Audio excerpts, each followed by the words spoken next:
जैसा कि आप सब जानते हैं कि हिंदू धर्म में एकादशी का बड़ा धार्मिक महत्व है। यह दिन पूरी तरह से भगवान विष्णु की पूजा के लिए समर्पित है। इस तिथि पर भक्त भगवान विष्णु को प्रसन्न करने और उनका आशीर्वाद पाने के लिए उपवास रखते हैं। वैसे एकादशी महीने में 2 बार आती है। एकादशी का बहुत ही अधिक महत्व है। इस दिन भगवान विष्णु की आराधना की जाती है, उनके लिए उपवास रखा जाता है। इस एकादशी का व्रत करने से सभी पाप नष्ट हो जाते हैं। और पितृपक्ष की जो एकादशी आती है, इंदिरा एकादशी, आश्विन के माह में इस एकादशी का व्रत करने से सभी पाप नष्ट हो जाते हैं। नरक में गए हुए पितरों का उद्धार हो जाता है। इस एकादशी की कथा के श्रवण मात्र से ही मनुष्य को अनंत फल की प्राप्ति होती है। तो आइए हम सब भी इस पितृपक्ष में इंदिरा एकादशी की व्रत कथा को सुनें और अनंत फल की प्राप्ति करें। एक बार धर्मराज युधिष्ठिर ने भगवान श्री कृष्ण से कहा कि आश्विन कृष्ण एकादशी का क्या नाम है, इसकी विधि तथा फल क्या है, कृपा करके कहें। भगवान श्री कृष्ण कहने लगे कि इस एकादशी का नाम इंदिरा एकादशी है। यह एकादशी पापों को नष्ट करने वाली तथा पितरों को अधोगति से मुक्ति देने वाली होती है। राजन, ध्यानपूर्वक इसकी कथा सुनो। इसके सुनने मात्र से ही वायपेय यज्ञ का फल मिलता है। प्राचीन काल में सतयुग के समय में महिष्मती नाम की एक नगरी में इंद्रसेन नाम का एक प्रतापी राजा धर्मपूर्वक अपनी प्रजा का पालन करते हुए शासन करता था। वह राजा पुत्र, पौत्र और धन आदि से संपन्न और विष्णु का परम भक्त था।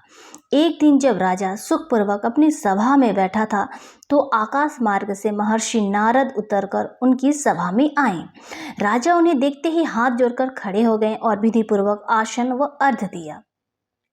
सुख से बैठकर मुनि ने राजा से पूछा कि हे राजन, आपके साथ तो अंग कुशल पूर्वक तो हैं, तुम्हारी बुद्धि धर्म में और तुम्हारा मन विष्णु भक्ति में तो रहता है। देवर्षि नारद की ऐसी बातें सुनकर राजा ने कहा, हे महर्षि, आपकी कृपा से मेरे राज्य में सब कुशल मंगल है और मेरे यहाँ यज्ञ कर्म आदि सुकृत हो रहे हैं। आप कृपा करके आपके आगमन का कारण कहिए। तब ऋषि कहने लगे, हे राजन, आप आश्चर्य कर देने वाले मेरे इन वचनों को सुने। मैं एक समय ब्रह्मलोक से यमलोक को गया। वहाँ श्रद्धापूर्वक यमराज से पूजित होकर मैंने धर्मशील और सत्यवान धर्मराज की प्रशंसा की। उसी यमराज की सभा में महान ज्ञानी और धर्मात्मा तुम्हारे पिता को एकादशी का व्रत भंग होने के कारण देखा। उन्होंने संदेशा दिया, इसलिए मैं तुमसे आकर कहता हूँ।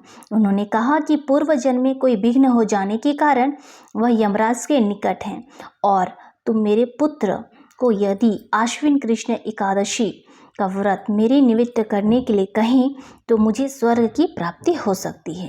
हे नारद मुनि, आप कृपा करके मेरा यह संदेश मेरे पुत्र तक पहुंचा दीजिए। ऐसा आपके पिताश्री ने मुझसे कहा है। इतना सुनकर राजा कहने लगे, हे महर्षि, आप इस व्रत की विधि मुझसे कहिए। मैं अपने पिता की मुक्ति के निमित्त यह कार्य अवश्य करूंगा। नारद जी कहने लगे, आश्विन माह की कृष्ण पक्ष की दशमी के दिन प्रातःकाल श्रद्धापूर्वक स्नान आदि से निवृत्त होकर पुनः दोपहर को नदी आदि में जाकर स्नान करें। फिर श्रद्धापूर्वक पितरों का श्राद्ध करें और एक बार भोजन करें। प्रातःकाल होने पर एकादशी के दिन दातुन आदि करके स्नान करें। फिर व्रत के नियमों को भक्तिपूर्वक ग्रहण करता हुआ प्रतिज्ञा करे कि आज मैं संपूर्ण भोगों को त्याग कर निराहार एकादशी का व्रत करूंगा। हे अच्युत, हे पुंडरीकाक्ष, मैं आपकी शरण में हूँ, आप मेरी रक्षा कीजिए। इस प्रकार नियम पूर्वक शालिग्राम की मूर्ति के आगे विधि पूर्वक श्राद्ध करके योग्य ब्राह्मणों को फलाहार का भोजन कराएं और दक्षिणा दें। पितरों के श्राद्ध से जो बच जाए उसको सूंघकर गो को दे तथा धूप दीप गंध पुष्प नैवेद्य आदि सब सामग्री से ऋषिकेश भगवान का पूजन करें। रात में भगवान के निकट जागरण करें। इसके पश्चात द्वादशी के दिन प्रातःकाल होने पर भगवान का पूजन करके ब्राह्मणों को भोजन कराएं।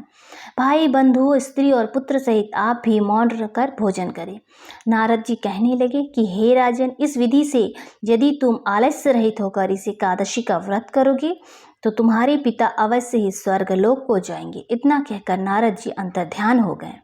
नारद जी के कथा अनुसार राजा द्वारा अपने बांधवों तथा दासों सहित व्रत करने से आकाश से पुष्प वर्षा हुई और उस राजा का पिता गरुड़ पर चढ़कर विष्णु लोक को गया।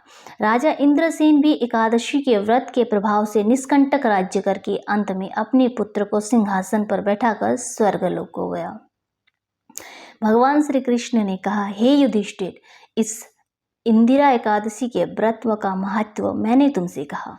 जो भी मनुष्य इसको पढ़ता है, सुनता है, वह सभी पापों से छूट जाता है और सब प्रकार के भोगों को भोगने के बाद वैकुंठ को जाता है। श्री शिवाय नमस्तेभ्यम। हर हर महादेव। राधे राधे।